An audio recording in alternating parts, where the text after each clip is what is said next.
Salut Daniel, Salut! merci d'avoir accepté mon invitation. Daniel, tu es député de la France Insoumise de Paris, député de la France Insoumise NUPES de Paris. Si je t'ai invité, c'est parce que tu as rendu public un rapport mardi dernier sur les Uber Files. Donc c'est un dossier maintenant qui commence un peu à dater, qui avait été révélé entre autres par la cellule d'investigation de Radio France et Le Monde sur les accointances, on va dire, un peu problématiques entre l'exécutif duquel faisait partie Emmanuel Macron à l'époque ministre de l'économie et la société américaine Uber de VTC. Ton rapport, je vais le dire franchement et cash, étrille l'action d'Emmanuel Macron que vous accusez dans ce rapport d'avoir défendu les intérêts des entreprises de VTC entre 2014 et 2016. Ma première question, elle est un peu formelle, mais il s'avère que toi, tu étais rapporteur sur ce rapport et que le président de ce groupe d'études parlementaires, enfin commission d'enquête parlementaire, pardon, était Benjamin Haddad, un député Renaissance, donc du parti présidentiel. Comment est-ce que ça s'est passé? Comment est-ce que, en gros, on rédige un rapport d'enquête avec quelqu'un qui va plutôt avoir tendance à défendre Emmanuel Macron, puisque c'est un peu le chef de son parti? Oui, alors ça se passe mal, en fait, on va être cash. En fait, déjà, pour comprendre, c'est il y a un an exactement qu'il y a cette enquête Uber Files du consortium international de journalistes. Pour la France, c'est Le Monde et Radio France. Mais en fait, c'est parce qu'il y a un lobbyiste d'Uber qui s'est transformé en lanceur d'alerte, Marc Magan, qui balance 120 000 données, donc des mails, des SMS, internes à Uber, entre Uber et des décideurs publics dont Emmanuel Macron, et cette enquête explose à la gueule d'Emmanuel Macron. Et là, la France Insoumise va décider d'en faire au 3 de tirage sa commission d'enquête parlementaire de l'année. Et comme tu sais, moi, j'avais déjà beaucoup travaillé sur ces thématiques de l'ubérisation, et donc je porte cette commission d'enquête. Moi, je choisis le rôle de rapporteur. Quand tu as une commission d'enquête et que c'est au droit de tirage d'un groupe, on doit choisir. Est-ce qu'on veut être président ou est-ce qu'on va être rapporteur? Le rapporteur ou la rapporteure, eh bien, c'est elle qui fait le rapport. Donc, c'est mon rapport. C'est pas le rapport que je négocie, en fait, avec le président. Mais pour autant, la commission d'enquête parlementaire, il y a un président, il y a un rapporteur, et puis il y a une commission de 30 membres, dans laquelle les macronistes sont nombreux, 13 membres sur les 30. Donc ça a été difficile parce que le président, dès le début, il n'est pas là pour rien. Il est là pour défendre les intérêts de Macron. Et moi, je suis au contraire là pour exiger qu'Emmanuel Macron, lorsqu'il était ministre de l'économie de l'époque, ait des comptes à rendre. Et je suis là pour aussi creuser qu'est-ce qui se passe depuis 2017, où Macron a les pleins pouvoirs, jusqu'à aujourd'hui, comment se développe l'ubérisation et quelle est l'action des pouvoirs publics et donc du gouvernement. Donc dès le début, c'est un fight. Et dès le début, tu sens que la première réunion, tu vois, on est en plein dans la bataille des retraites au mois de février. On se retrouve juste en dehors de l'hémicycle entre deux débats, deux votes où on se bastonne, et on doit définir quelles sont les personnes qu'on va auditionner.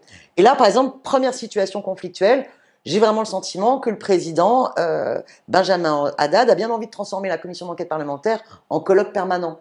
Parce que tu vois, si tu fais colloque permanent, tu creuses pas vraiment comment s'est fait ce lobbying agressif qui a bafoué les lois et quel a été le rôle et l'attitude du ministre de l'économie et comment ça se passe vraiment dans l'appareil d'État. On respecte l'état de droit ou au contraire, on sert les lobbies. Bon.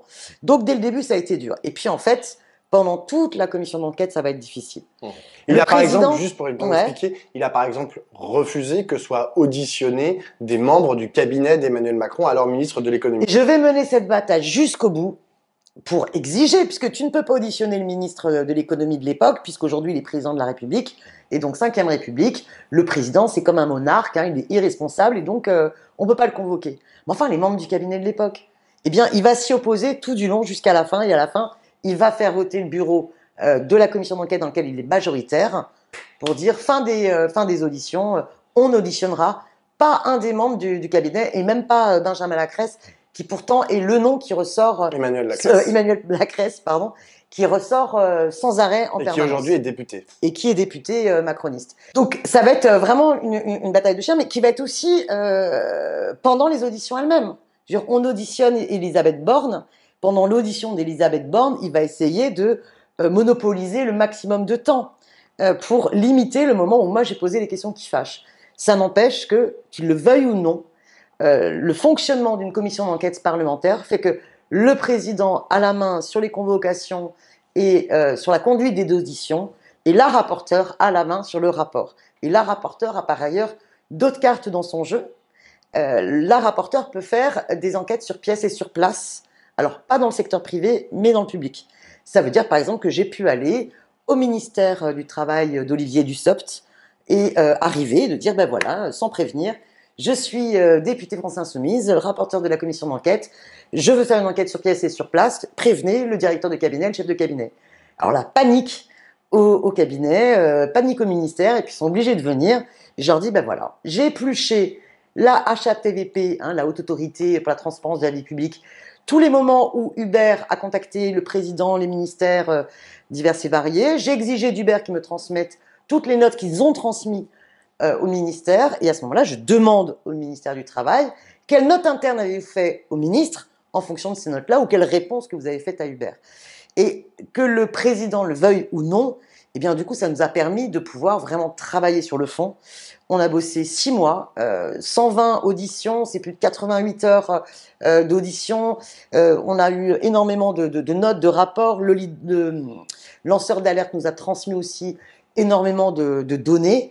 Et donc, les conclusions de ce rapport sont les suivantes. 1. Dans la période 2014-2017, alors qu'Hubert est dans la totale illégalité à plein de niveaux, il ne respecte pas la réglementation du transport à la personne à titre onéreux, il ne respecte pas le code du travail, il ne respecte pas ses obligations sociales, ses obligations fiscales. Il a en plus l'application Uber Pop qui, elle, va déchaîner la colère des taxis parce que c'est une application qui permet en fait à n'importe qui, en dehors de son travail, de pouvoir faire les chauffeurs Uber. Sans licence. Sans licence de, taxi, de VTC. Et c'est vraiment le summum de la concurrence déloyale. Uber est condamné à devoir faire fermer Uber Pop, mais va continuer, puisqu'il fait appel et que c'est pas suspensif, à la faire fonctionner, et va utiliser ça comme un chiffon rouge, et va organiser un deal avec Emmanuel Macron. Emmanuel Macron qui est à fond pour la disruption, la Startup Nation, et tu sais, dans son bouquin Révolution qu'il écrira après en 2016, il va théoriser qu'il faut sortir du salariat, qu'il faut remettre en cause la sécurité sociale, donc il y a une certaine cohérence. N'empêche que on est en situation où Uber, par exemple, a un contrôle de la DGCCRF, hop, il envoie un petit SMS à Emmanuel Macron, il y a un problème, et dans la prochaine réunion, Emmanuel Macron va laisser dire que on va contacter la DGCRF pour qu'elle soit un peu moins conservatrice. Uber est en colère parce qu'il y a un arrêté des Bouches-du-Rhône du préfet qui va finalement laisser entendre qu'il va y avoir un contrôle extrêmement fort, parce qu'il y a une mobilisation des taxis forte. Eh bien, Uber va obtenir le retrait de l'arrêté, un nouvel arrêté, après un petit SMS à Emmanuel Macron et un échange de ses dirigeants avec le cabinet de Cazeneuve. Et le deal, il a bien lieu. Et ça va être, on arrête la plateforme Uber Pop, et en échange, Emmanuel Macron va s'engager pour qu'il y ait un arrêté qui soit pris et qui va complètement faire une licence VTC Light pour les chauffeurs. C'est-à-dire tu passes de 250 heures à 7 heures. C'est-à-dire qu'en une journée, tu peux recruter des VTC. Et ils vont avoir session illimitée pour recruter des VTC. On reviendra sur le fond et sur les préconisations, les recommandations que tu fais à la fin du rapport. Mais d'abord, juste, tu as utilisé plusieurs fois le mot de deal. C'est précisément là-dessus que tu attaques la Macronie, mais en premier lieu Benjamin Haddad. Il dit que c'est du complotisme en fait de parler de deal entre Emmanuel Macron et Uber. Tu as parlé aussi de SMS qui avait été envoyé et tout pour sceller ce deal. T'en as la preuve, je connais la réponse. Mais tu en as la preuve matérielle en fait de ces SMS. Oui, alors du coup dans le rapport qui est accessible sur le site de l'Assemblée nationale, on a mis en annexe l'ensemble des messages et des SMS. Et pourtant ne lire qu'un extrait, par exemple, le 3 juillet 2015, Travis Kalanick, le patron PDG Monde d'Uber, qui envoie un petit SMS à Macron. Ils sont en ce moment-là en train de développer la stratégie du deal. Et Emmanuel Macron qui lui répond c'est bon, Cazeneuve va calmer les taxis, je vais réunir tout le monde la semaine prochaine pour préparer la réforme et corriger la loi. Et Cazeneuve accepte le deal. Le terme de deal est assez récurrent dans les échanges internes entre Emmanuel Macron et les dirigeants d'Uber ou entre les dirigeants d'Uber entre eux. C'est le terme qu'ils utilisent. Et quand on montre ça à Benjamin Haddad, il dit quoi? Alors lui en plus c'est hallucinant parce que tu vois il dit non mais c'est complotiste. Le ministre en fait est en échange avec les dirigeants, les grandes entreprises, il est dans son rôle, c'est normal. Mais en fait c'est lui qui s'avère être complotiste parce que il nous accuse en fait d'avoir organisé un complot. Or le lanceur d'alerte Maga nous a transmis ces documents qui attestent. Ensuite les journalistes du Monde, les journalistes de Radio France, de The Guardian et tout le consortium sortent les mêmes conclusions. Donc non, s'il y a un complot, à ce moment-là, c'est lui qui l'échafaude en faisant croire que tout cela est faux. Venons-en maintenant aux recommandations que tu fais pour parler un peu du fond du problème Uber en France. T'es pas la seule à te mobiliser sur le sujet. On pense notamment à Leïla Chaibi, qui est une députée européenne de la France Insoumise, qui se bat aussi contre l'ubérisation au niveau du Parlement européen. Dans tes 47 propositions, il y en a une, mais d'ailleurs ça rejoint des propositions qu'a fait Leïla Chaibi. Tu proposes d'instaurer une présomption de salariat pour les travailleurs des plateformes. Qu'est-ce que ça veut dire? Alors déjà, ce qu'il faut comprendre, c'est que à la fin des Uber Files, de la période 2016-2017, on commence déjà à avoir des décisions de justice au prud'homme jusqu'à la Cour de cassation par la suite, qui vont démontrer quoi? Qu'en fait, la logique de l'ubérisation, le capitalisme de plateforme, abuse du statut d'indépendant et que ce sont des faux indépendants. En fait, les décisions de justice vont montrer que les travailleurs des plateformes sont dans un lien de subordination avec la plateforme, parce qu'ils ne décident pas des tarifs, et parce que c'est la plateforme qui leur donne les consignes, qui organise le contrôle et les sanctions. Et que là, ce sont tous les critères qui permettent de définir qu'ils sont donc subordonnés de la plateforme. Et quand il y a subordination dans notre droit, ça veut dire qu'on doit avoir un statut salarié qui engage l'employeur finalement à des compensations. C'est l'histoire de plus d'un siècle de lutte du mouvement ouvrier qui a amené la création du Code du travail en 1910. Et donc, cette subordination doit se traduire par un contrat salarié. Et donc, toute la bataille, c'est de dire, les plateformes, là, elles externalisent et elles amusent de statut de fausse indépendance et du travail illicite ou du prêt de main-d'œuvre illicite. Et donc, il faut absolument faire respecter l'état de droit. D'où la nécessité de mettre en place par la loi la présomption de salariat pour l'ensemble des plateformes, c'est-à-dire imposer aux plateformes de requalifier en salariés ou bien d'apporter la preuve qu'elles ont des vrais indépendants. Par exemple, si tu prends ton médecin par Doctolib, le médecin il reste indépendant, c'est pas Doctolib qui va lui fixer son tarif ou qui va le contrôler ou je ne sais quoi. Et ce qu'il faut comprendre, c'est que ces décisions de justice, le gouvernement ne les ignore pas. D'ailleurs, dans l'enquête parlementaire qui aborde aussi la période de 2017 à aujourd'hui, j'accède à une note hyper intéressante et je suis persuadée que la personne qui l'a faite s'est sans doute fait virer du cabinet de Monsieur Dussopt par la suite. Enfin, à l'époque, c'était d'ailleurs Madame Borne. Cette note-là montre que le gouvernement est tout à fait au courant de l'étendue du développement de l'ubérisation. C'est pas simplement les chauffeurs VTC et les livreurs, ce qu'on connaît bien, mais c'est plein d'autres secteurs. C'est dans la restauration pour les extras, c'est dans le funéraire, c'est dans le service maritime et aviation, c'est dans l'aide à domicile, c'est y compris dans les EHPAD, où on a des aides-soignants en statut d'auto-entrepreneur mis en relation par une plateforme Mediflash. Et la note est très claire, montre toutes les infractions et les irrégularités. Donc la note dit bien, oui, ça va pas du tout parce que ces plateformes sont hors la loi vis-à-vis du Code du travail, vis-à-vis de l'URSSAF, vis-à-vis des réglementations sectorielles et vis-à-vis de la question fiscale. Alors on pourrait se dire, génial, s'il y a cette note-là en 2019, toutes les notes après vont montrer comment le gouvernement fait respecter l'état de droit, parce que c'est leur job. Eh bien non. Toutes les notes par la suite vont être sur comment est-ce qu'on peut protéger les plateformes du risque de requalification salariée.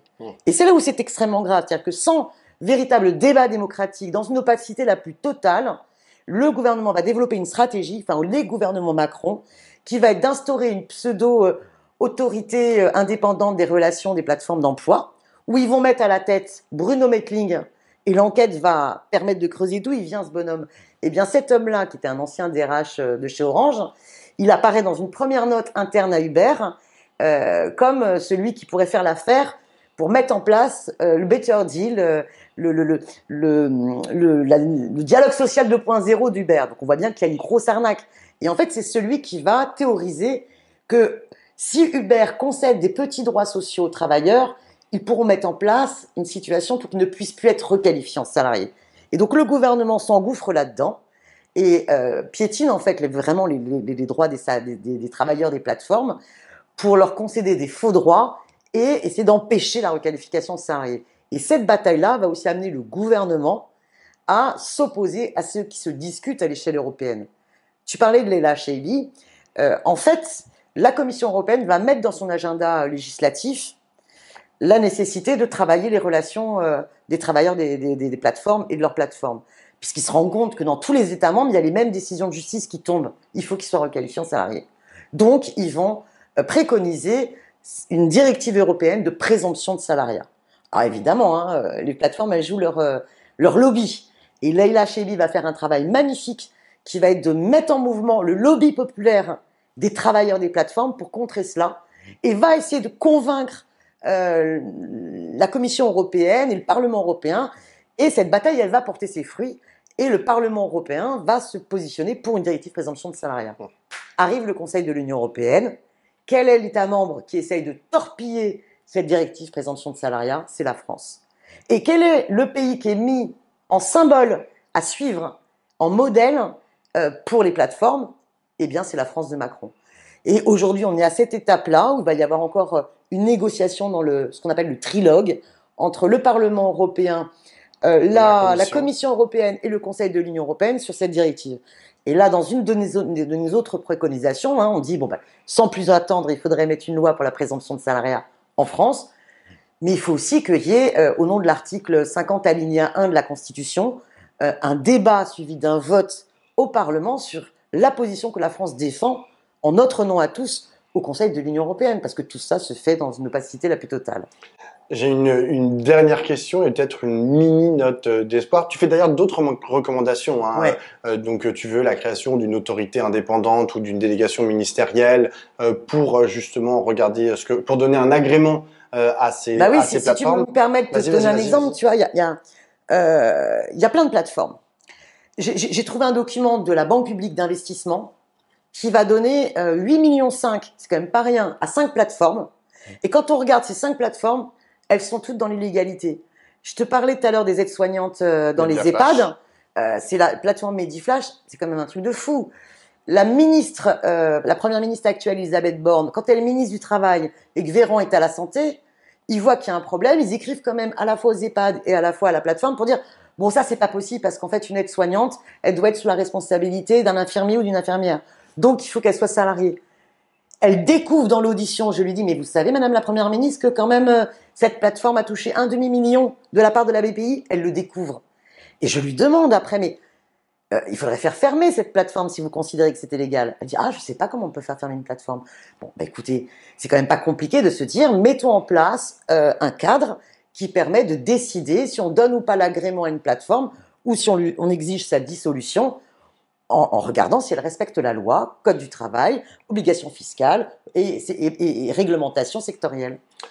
Alors, justement, là où je voulais en venir, c'est que tout à l'heure, tu as parlé du lobby citoyen qui avait été convoqué, qui avait été un peu construit aussi par Leila Chaibi, avec les employés des plateformes et surtout les chauffeurs VTC. Là, ton rapport, il a été rendu public parce que la majorité des membres de la commission d'enquête parlementaire ont voté pour. Oui. Et que les macronistes se sont abstenus. Est-ce que ça te laisse entrevoir la possibilité que certaines de tes propositions soient éventuellement reprises, qu'elles puissent trouver une majorité au sein de l'Assemblée nationale et être portées jusqu'au bout? Alors, ça va être la bataille, mais zéro naïveté. D'abord, si le rapport est adopté à 12 voix à côté de 11 abstentions, je suis persuadée que c'est parce que la Macronie sentait qu'elle n'était pas majoritaire. Si elle avait senti ce jour J qu'elle était majoritaire, elle aurait peut-être voté contre. Première chose. Deuxième chose, néanmoins, dans l'Assemblée nationale, il y a eu quand même plein de fois où les macronistes ne sont pas majoritaires. On sait que c'est une minorité présidentielle dans l'hémicycle. Donc c'est pour ça qu'il faut poursuivre cette bataille et traduire en proposition de loi chacune des mesures. Parce qu'on est dans une situation de crise démocratique très forte, mais où en même temps le Parlement n'a jamais eu autant d'importance, puisque justement l'exécutif n'est pas majoritaire au sein de l'hémicycle. Pas pour rien d'ailleurs qu'il n'arrête pas d'user du 49.3, hein, parce qu'il ne supporte pas cette situation-là. Oui, tout à l'heure, quand tu dis Elisabeth Borne, elle apprend que Mehdi Flash avait reçu 1,5 million d'euros de la part de la BPI. Et que derrière, elle te dit, mais je sais pas si on peut fermer comment on ferme une plateforme. Peut-être que vous, le rôle du Parlement, c'est de lui donner les instruments, en fait, pour que elle puisse fermer la première ministre, puisque maintenant elle est première ministre, elle a même été confirmée en tant que première ministre, puisse le faire en toute légalité, puisse faire fermer une plateforme qui ne respecte pas le code du travail et Sauf que tu vois, je vais pas être naïve, je suis persuadée que si on obtenait une proposition de loi, ça serait contre les macronistes. Parce qu'en fait, derrière leur incompétence, il y a néanmoins, et il faut leur accorder cela, une cohérence idéologique. En fait, la violence des Uber Files et de ce bilan que j'en tire, qui est que finalement la Macronie est là pour servir les lobbies des plateformes contre les lois de la République, c'est que derrière leur projet néolibéral, c'est de pouvoir se passer du code du travail, c'est pouvoir se passer de la protection sociale. Et que finalement, plutôt que de faire une nouvelle loi, type la loi El Khomri, tu vois, qui va mettre tout le monde dans la rue, dans une mobilisation très dure, comme on a pu avoir avec les retraites, bon, qu'ils piétinent et qu'ils méprisent par ailleurs, là, ce qu'ils font, c'est pire. C'est qu'ils organisent les manquements de l'État à faire respecter l'État de droit. Et qu'ils essayent de banaliser un fait, où je suis persuadée, si demain tu vas demander aux gens dans la rue, à votre avis, Uber, Deliveroo, toutes les plateformes que vous commencez à connaître et que vous pouvez utiliser parce que, bon, voilà, vous pensez que c'est pratique ou je ne sais quoi. Est-ce que vous savez que c'est illégal? Ils vont tous vous regarder avec des gros yeux pensant que pas du tout, que c'est légal. C'est-à-dire que la banalisation de leur infraction fait que finalement, ils peuvent péter le code du travail et la protection sociale sans même un texte de loi. Donc, la bataille qui est devant nous, c'est comment restaurer les lois de la République, parce que nous avons besoin de notre système de protection sociale, parce que ça nous protège toutes et tous, et parce que cette solidarité collective sur la base du salaire socialisé, c'est ce qui permet de pouvoir avoir la continuité de revenus et de pouvoir aussi t'émanciper du travail, quoi. Enfin bon, et qu'il y a une vraie bataille néolibérale contre la protection sociale et contre le code du travail, et qui passe par cette banalisation. Tu te rends compte, en fait, le message que ça donne, c'est quoi? C'est finalement les entreprises qui subissent la concurrence déloyale de ces plateformes, on leur envoie comme message, finalement, voyez bien que vous y perdez à respecter le code du travail, à payer l'URSSAF. Allez-y. Finalement, vous aussi, mettez-vous à externaliser un bon nombre de vos activités, pas à des boîtes d'intérim, comme ça a été pendant une certaine période avec un précariat quand même fort, mais carrément à des statuts auto-entrepreneurs. Et donc, on a un développement de l'auto-entrepreneuriat dans plein de métiers qui paupérise et précarise d'un côté, en faisant miroiter que tu es ton propre patron, alors que dalle, parce que c'est l'algorithme de la plateforme qui t'exploite. Et puis, de l'autre côté, ça vide la sécurité sociale pour des plateformes en plus qui fraudent le fisc, qui font de l'optimisation et de l'évasion fiscale, et donc qui appauvrissent l'État et nos services publics. Merci beaucoup, Daniel. Merci.